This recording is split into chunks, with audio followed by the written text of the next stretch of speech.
O ito, pakinggan po natin si Junior. Tungkol po dyan sa impeachment ni Vice President Sara Duterte. Kung anong masasabi niya dyan. At kung maintindihan ba natin, siyempre maintindihan natin yan. Pakinggan po natin kung anong reaksyon niya dyan kasi malapit na po, mag-umpisa po yung impeachment trial po ni Vice President Sara Duterte. Pipigilan ba niya ito? Or hahayaan niya? Or isa ba siya na ipupush yung impeachment trial na yan? Or hindi ko lang alam kung ano yung papel niya dyan sa impeachment trial po ni Vice President Sara Duterte. Ito, pakinggan po natin yung paliwanag niya. Ito, yung video. I didn't want impeachment. Lahat ng kakampi ko sa Kongreso hindi nag-file ng impeachment complaint.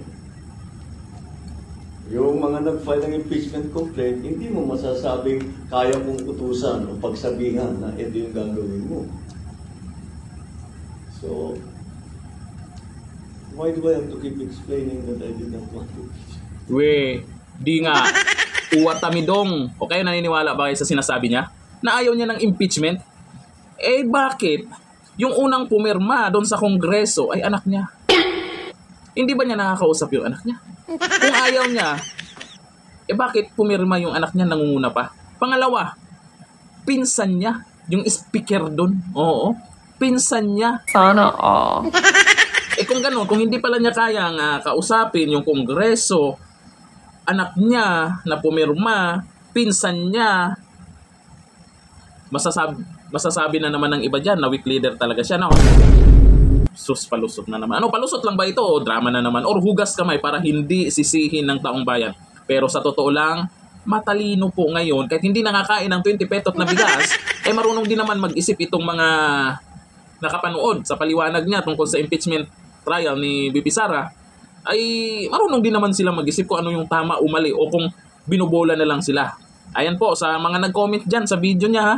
Sabi ni Ana V. de la Cruz, I did not want impeachment but my son signed it's worse. Wow, sana all BBM. Diba? Yung sinasabi mo, iba dun sa nangyayari. Yun ngayon, dyan po nagagalit po yung mga tao ngayon eh. Iba yung sinasabi mo, iba yung nangyayari. O kagaya nung sa ICC. Kung ayaw nila sa ICC, walang ganito yung ICC dito sa Pinas, walang jurisdiction or kung ano. Pero iba yung nangyari.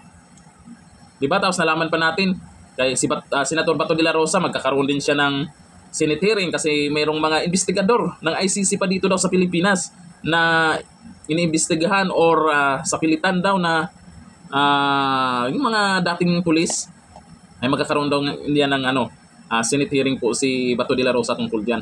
Iba po yung sinasabi doon po sa aktual na nangyayari. Ewan ko lang sa inyo kung ano yung nakikita nyo. Pero dito sa sinasabi niya, ayaw niya, tapos may nag-file. Sabihin natin iba yung nag-file ng impeachment. Pero pumirma yung anak mo, tapos yung speaker, pinsan mo, at pinayagan man yan, yung impeachment na yan, ay uwatamidong. Ewan ko lang sa inyo kung naniniwala kayo sa sinasabi po ni Junior. Pero sa akin kasi, iba po yung nangyayari ngayon. Sabi ni Aimee, yung tipong ikaw ang leader, pero parang ikaw yung tau-tauhan ng mga nasasakupan mo. Yan po ang nakikita nila ngayon. Opinion nila yan. Sabi ni Senior Benito, ang sagot ng taong bayan, kung mabilog mo ang ulo ng taong bayan. Sabi ni MJ Alho, kung ayaw mo, walang impeachment na magaganap. Simple as that. Huwag mo na kaming bulahin. Gusto mo at yun, nag-sign is all pro Marcos. Kasi oo, yung mga nagsasign, yung karamihan na nagsasign. Di ba? Papor din naman sa kanya. Ang inaano kasi dito, hindi naman na hindi daw yung nag-file. Eh siyempre, pwede naman gawin na hayaan mag-file yung iba tapos susuporta ka na lang. Eh ganun pa rin yun. Di ba? Sabi ni Denzel Gabiola, so powerless ang weak ka nga. Sana all. Sabi ni Melody, really, your son was the first to sign the impeachment? O di ba yung mga nag-comment dyan, hindi naniwala yung sa paliwanag. Ano nangyari na ngayon? Hindi na po kami mabobola. Uwatatadong. Pero, kung hindi sila magtagumpay or hindi kayo magtagumpay sa pagpapa-impeach kay BP Sara, magkaalaman na. Kasi naman, sa 2028, talagang walang pwedeng ipantapat kay BP Sara. Walang pwedeng makakatalo sa kanya. Kaya sa 2028, baka magulat kayo ha. Nandito lang, thank you. Bye-bye.